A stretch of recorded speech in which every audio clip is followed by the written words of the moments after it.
জীৱনৰ সংগ্ৰামবোৰ বৰ কষ্টকৰ, সেইবাবে হয়তো সফলতাবোৰ সুন্দৰ। নমস্কাৰ, নতুন এটা ভিডিঅ'লৈ আপোনালোক সকলোকে স্বাগতম জনাইছোঁ। এয়া হৈছে পডকাষ্টৰ নতুন এটা ছেটআপ আৰু এইবিলাক হৈছে কুৱেশ্যনবোৰ এইটো কাৰণে লিখি থৈ দিওঁ যাতে টপিকটোৰ পৰা আউট হৈ নাযাওঁ।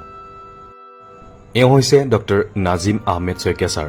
তেওঁ এজন চাইকিয়াট্ৰিষ্ট আৰু মনৰ বিষয়ে আমি বহুখিনি কথা পডকাষ্টত আলোচনা কৰিলোঁ, আপোনালোকক আগবঢ়াই দিম।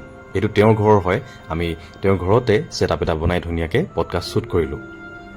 আগৰ ভিডিঅ'বিলাক যদি চাইছে গম পাব।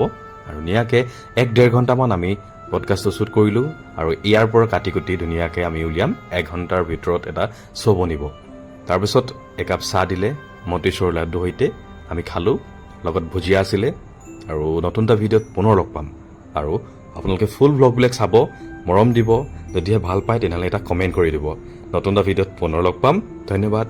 জয় অসম।